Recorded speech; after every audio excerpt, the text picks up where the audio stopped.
Graça e paz, meus amados irmãos. Com muita alegria, nesta manhã de domingo, poder compartilhar com vocês a palavra do Senhor. Também peço a Deus sobre todas aquelas pessoas que estão nos ouvindo neste momento, que a palavra de Deus possa entrar em teu coração, que todos os conselhos do Senhor possam habitar na tua vida, para que você tenha uma vida de paz, uma vida direcionada segundo as vontades do Senhor. Nós estamos estudando o livro de Eclesiastes. Domingo passado nós comentamos um pouco do capítulo 1 até o capítulo 6, visando que há todo o propósito debaixo do céu. Neste domingo nós estaremos assim estudando, compartilhando com vocês um pouco da palavra do Senhor, do capítulo 7 até o capítulo 12 de Eclesiastes. E eu peço que vocês possam estar lendo, meditando nesta palavra. É ela que limpa, é ela que regenera a nossa vida, é ela que nos dá segurança, é ela que nos dá chão para estar pisando. Agora, fecha teus olhos, nós iremos orar, pedir ao Senhor que Ele possa revelar a cada um de nós a sua palavra. E que no tempo certo, no momento certo, essa palavra possa estar habitando a tua alma e assim trazendo para você, para todos nós, refrigério e bálsamo. Fecha teus olhos. Maravilhoso Deus, nós te glorificamos, ó Pai, nesta manhã. Obrigado, ó Deus, pela tua palavra, obrigado pela presença do Espírito Santo do Senhor. Ó Deus, ensina-nos, ó Deus, a estar dependendo do Senhor. Ensina-nos, ó Deus, a estar diante do teu altar. Ensina-nos, Senhor, a não, ó Deus, fraquejar, Pai. Que as coisas que estão acontecendo ao nosso redor, que as perdas que estamos tendo, que muitas pessoas têm perdido seus entes queridos. Ó Deus, renova as forças, revigora cada vigor de cada pessoa, Pai. Em nome de Jesus, que a tua palavra, ó Deus, seja realmente, ó Deus, vida para cada um deles, para cada um de nós. Em nome de Jesus, ó Deus, nós te louvamos por esta manhã, te louvamos pela tua palavra, te louvamos por cada pessoa que está nos ouvindo nesta manhã ou neste momento, Pai. Ajuda, ó Deus, vai ao encontro desta pessoa, vai, ó Deus, e fala ao seu coração. Diz a ela, Deus, que o Senhor é bom, é perfeito, as suas misericórdias duram para todos sempre. As suas misericórdias, Deus, não dependem de momentos, de situações, de ocasiões. As suas misericórdias ultrapassam, ó Deus, os tempos humanos, porque o Senhor é Deus, o Senhor está acima de todos os tempos. Então, em nome de Jesus, estende tua mão, Pai, sobre cada família, por cada pessoa, e traz, ó Deus, o refrigério para a alma e o bálsamo para as suas vidas, no nome de Jesus. Amém. Amados, como eu falei anteriormente, nós estudamos domingo passado o livro do capítulo 1 ao capítulo 6 de Eclesiastes. E eu peço que vocês possam agora estar conosco,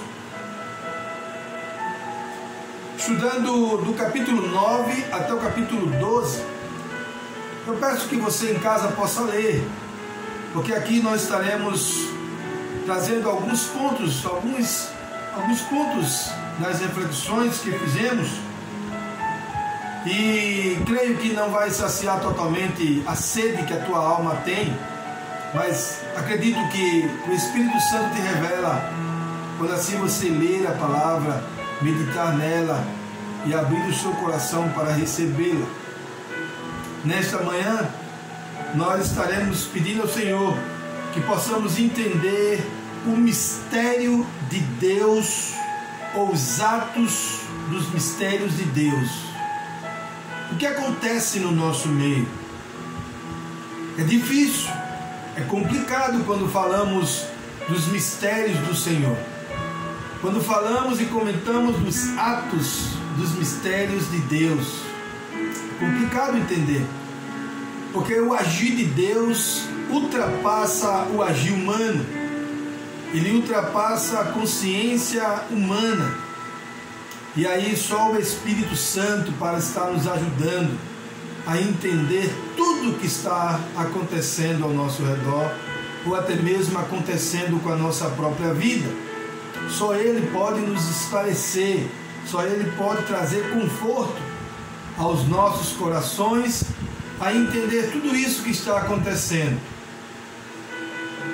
Nós queremos ler o texto áureo que está em Eclesiastes 9, versículo 2, que diz assim nesta versão: todos partilham um destino comum, o justo e o ímpio, o bom e o mau, o puro e o impuro, o que oferece sacrifício e o que não oferece sacrifício. Todos nós, todas as pessoas vivemos e partilhamos um destino comum, igual. Todos nós estamos lutando pela vida, seja justo ou injusto, seja mal ou bom. Todos buscam estar vivo. E o ciclo da vida um dia fecha, tanto para justo como injusto, tanto para aquele que oferece sacrifício, como também para aquele que não oferece sacrifício. Por isso que fica muito complicado entender, compreender o mistério dos atos de Deus, pois Ele trata nessa ocasião todos iguais. O ciclo da vida fecha para todos. A vida está aí para que todos nós lutemos por ela. Isso nos faz comum. É isso que Eclesiastes tenta dizer para todos. Porque debaixo do céu todos nós estamos voltados à vontade e os mistérios de Deus. O que faz a diferença entre em uma pessoa e outra, o que não faz comum entre um e o outro, é justamente a obediência que você tem a Deus, é justamente a atitude que você estará tomando em determinadas situações. E eu queria iniciar, porque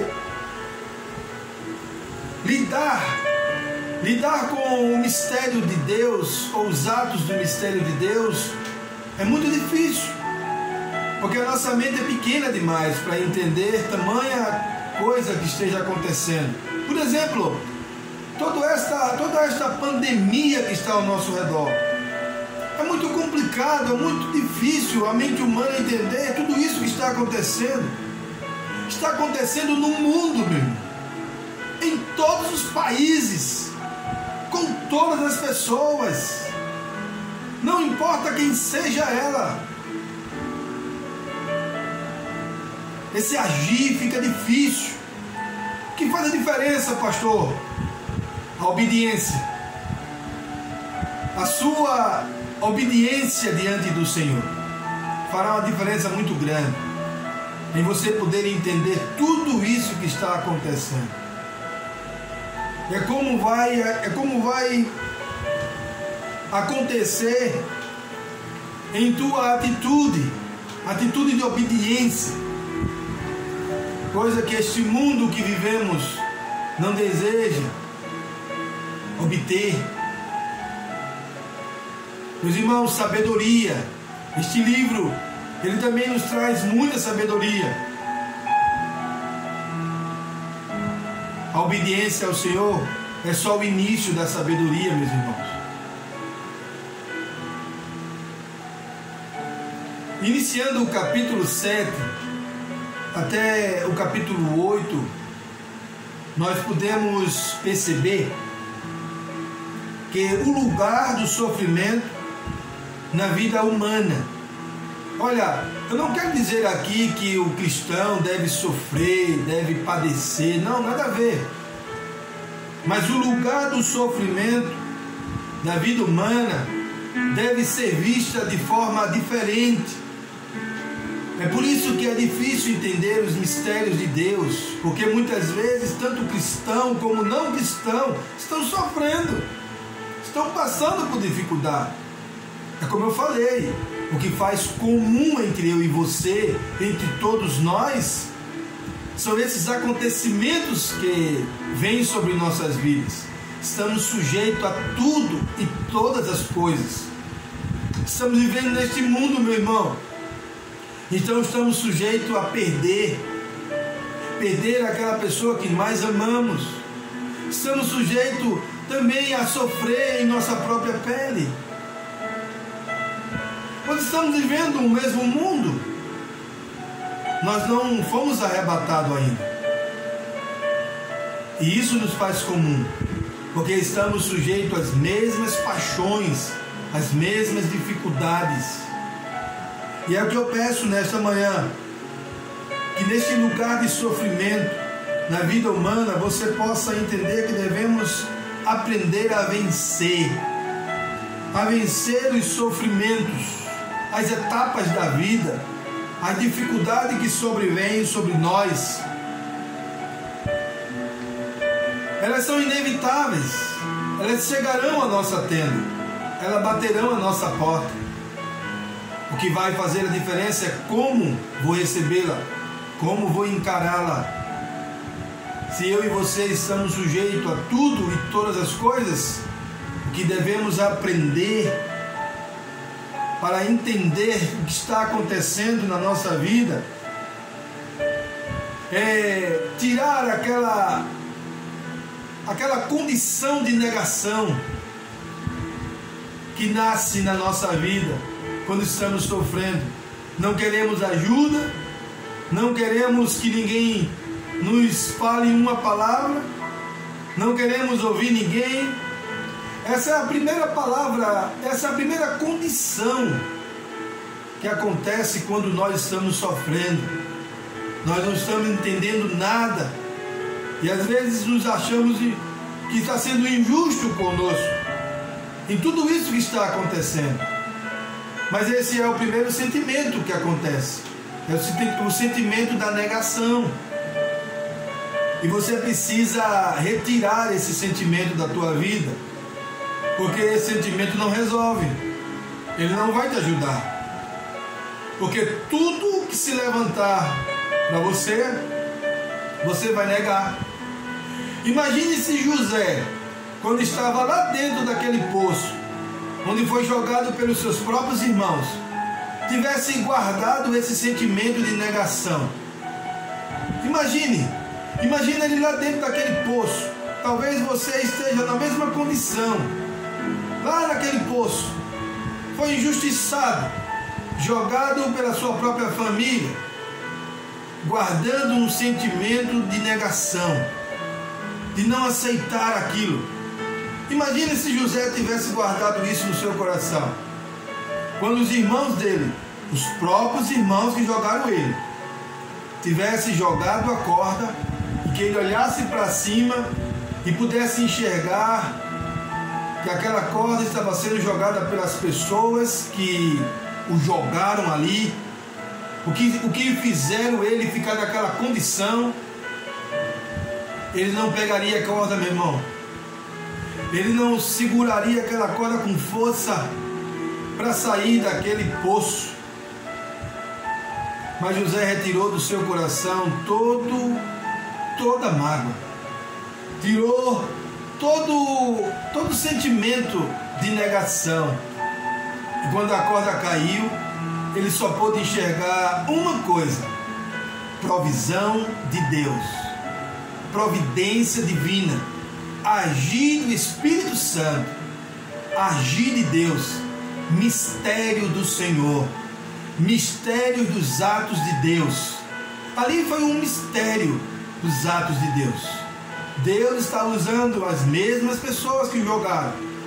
Deus está usando uma corda para que ele pudesse ter força para segurar.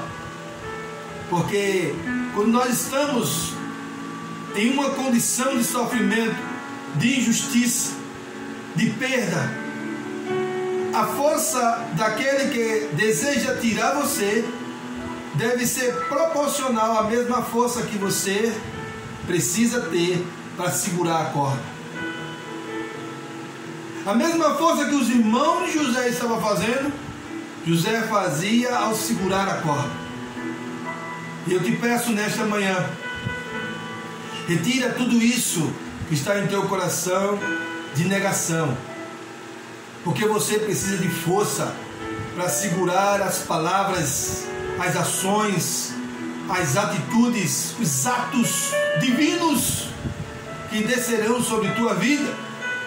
Você precisa estar seguro com muita força para que Deus possa, através de qualquer pessoa que Ele possa usar, te arrancar desta condição de sofrimento. Porque o sofrimento, tanto eu como você e qualquer outro, passará por ele. É comum, meu irmão, é comum, minha irmã. Isso está sobre toda a humanidade. Não é só você que está sujeito a passar por sofrimento. Todos nós estamos sujeitos. Por isso que o texto áureo diz: todos partilhamos um destino comum. Todos vivemos em uma só condição. É comum, meu irmão, o sofrimento. Pode bater na minha porta, pode bater na sua porta, pode estar batendo na sua porta neste momento. Mas a palavra de Deus diz que devemos descartar todo o desânimo, toda a face de negação, porque assim você não vai resolver. Só resolve se você descartar e facilitar, dar espaço para facilitar a resolução de tudo isso que está acontecendo na sua vida. Que esse problema possa ser eliminado a partir de você. Porque as pessoas que estão ao seu redor estão clamando, estão orando, estão pedindo, estão intercedendo ao Senhor. Mas tudo começa no teu coração. Tudo começa no que você descarta. O mistério de Deus, o mistério dos atos de Deus está aí, meu irmão. Sem você entender nada, você segura a corda e saia, seja liberto desse momento de sofrimento. É isso que nós entendemos um pouco sobre o que Eclesiastes está dizendo, o pregador está dizendo, do 7 ao 8, do capítulo 7 ao 8. Mas o capítulo 9 já é algo mais profundo sobre o mistério da vontade de Deus. Porque existe a vontade explícita de Deus. Independe do mundo, da situação, das coisas que estão acontecendo. Agora é a vontade do nosso Deus. E entender isso é muito complicado. Porque a vontade de Deus, a Bíblia nos diz, ela é boa, perfeita e agradável. Mas pastor, por que eu estou sentindo tanta dor? Será que é a vontade de Deus? Isso é o mistério de Deus. Isso é o mistério dos atos de Deus. Entendemos Ele quando nos voltamos para Ele, quando nos curvamos a Ele. E aqui no capítulo 9 de Eclesiastes, a santidade é a nossa meta. A santidade é a nossa meta e a obediência é o nosso caminhar. Meus irmãos, é muito louvável perceber que este livro ele nos leva a uma compreensão extremamente divina. Nos leva a uma compreensão que este mundo que estamos vivendo não entende nada. Só os mistérios dos atos de Deus só entende aqueles que têm a santidade como a sua meta. Presta atenção, a santidade é a nossa meta. Não existe santo, não existe puro. Todos corremos para uma santidade. Todos corremos como meta a chegar. Estamos buscando dia a dia a nossa santidade, a nossa regeneração diante do Pai.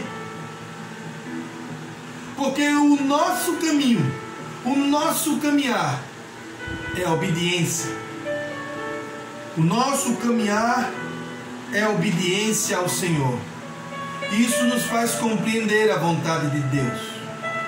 Quando paramos para obedecê-lo, mesmo sem entender nada, mesmo sem compreender uma vírgula, um ponto de um i, mesmo que nós não entendemos, mas nós caminharemos no caminho da obediência,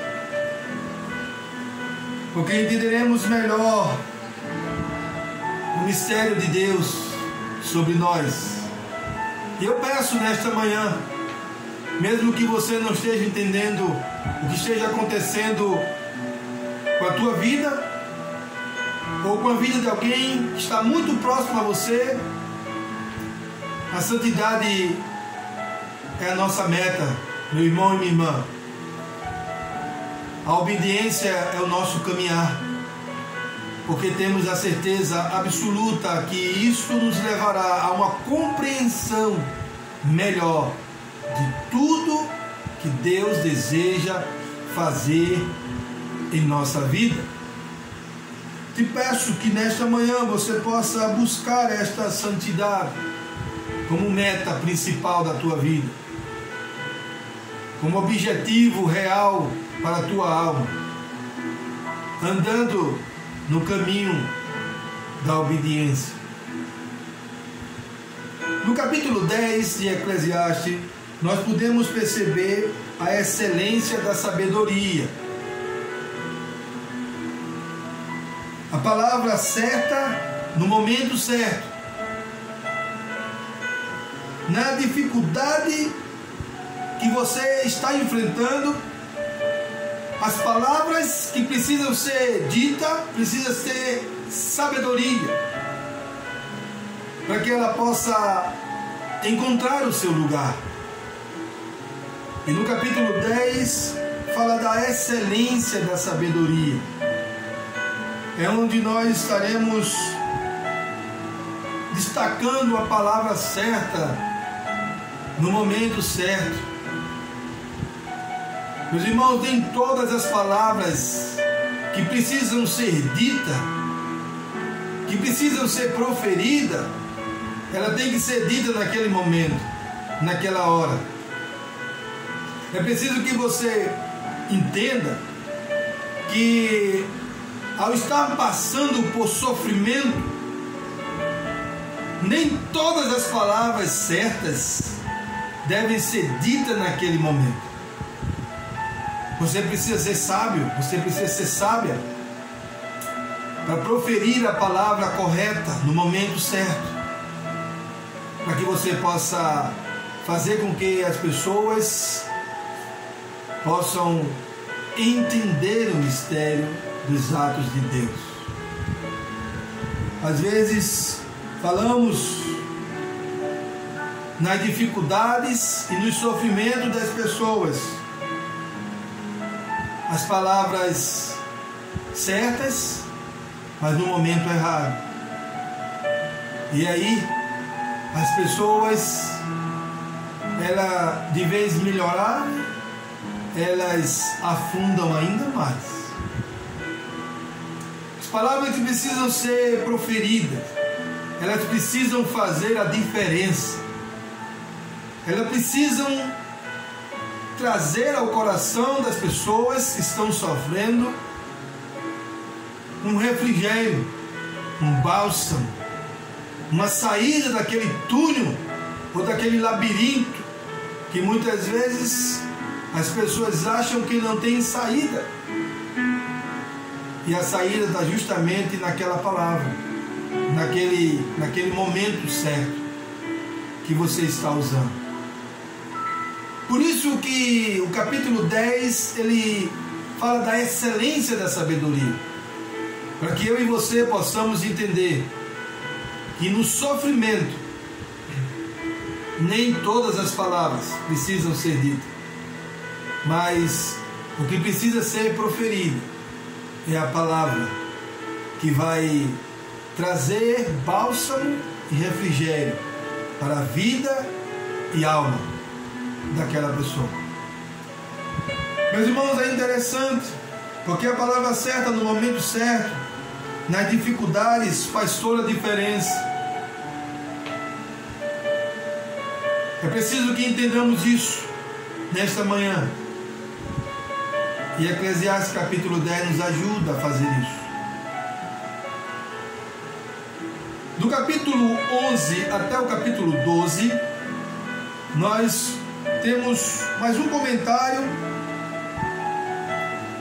para que nós possamos tirar proveito do tempo no ciclo da vida. Quando lemos Eclesiastes, parece que a vida ela é uma passagem muito rápida. Entendemos que a vida, ela, se nós não lemos com o Espírito diante do Senhor, acabamos compreendendo que a vida ela é muito efêmera. Eu não vou viver, vai se trancar e você vai se fechando. Não. No capítulo 11 ao 12, nós podemos perceber que devemos aproveitar o nosso tempo. Nosso tempo de vida. O que você tem feito, meu irmão e minha irmã? Qual o tempo que você tem usado para a glória de Deus, para os trabalhos do Senhor? Use a sua vida para o louvor da glória do Senhor.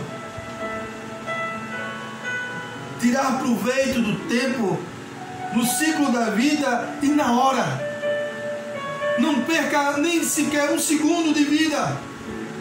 Aproveite todos os momentos para glorificar o nome do Senhor, para mostrar a Deus que você está aproveitando cada milésimo de segundo de vida, porque o ciclo da vida fecha, como disse anteriormente.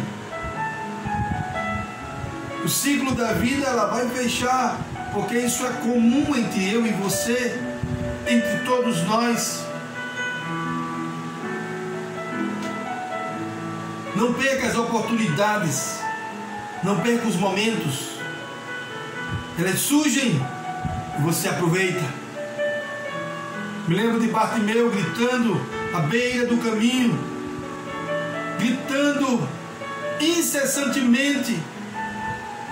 Parecia que ele sentia que ali era o último momento dele, era a última hora, eram os últimos minutos dele. E mesmo as pessoas que estavam ao seu redor, tentando abafar aquilo que ele estava pedindo a Cristo,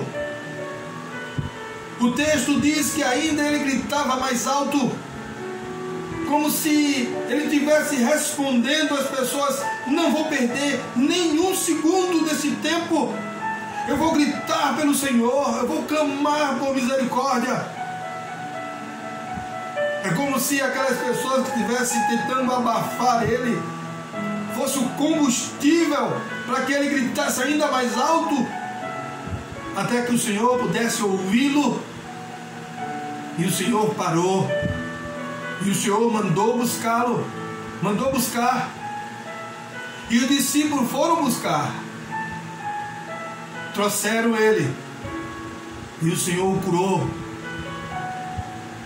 E quando olhamos todo o contexto da história, podemos perceber que aquele momento, que aquela hora, que aquele dia, era a última chance de Bartimeu. Foi a última vez que o Senhor Jesus Cristo entrou em Jericó. Se Bartimeu tivesse ficado calado, se Bartimeu não fosse aproveitar o tempo do ciclo de vida que existia nele, ele estava até hoje lá, esperando que Jesus pudesse entrar novamente. Meus irmãos, é isso que acontece com muitas pessoas, esperando Jesus passar novamente, esperando uma nova oportunidade. E em Eclesiastes do 11 ao 12 diz: aproveite todo o tempo e hora do ciclo da sua vida, pois um dia vai fechar e não tem como voltar.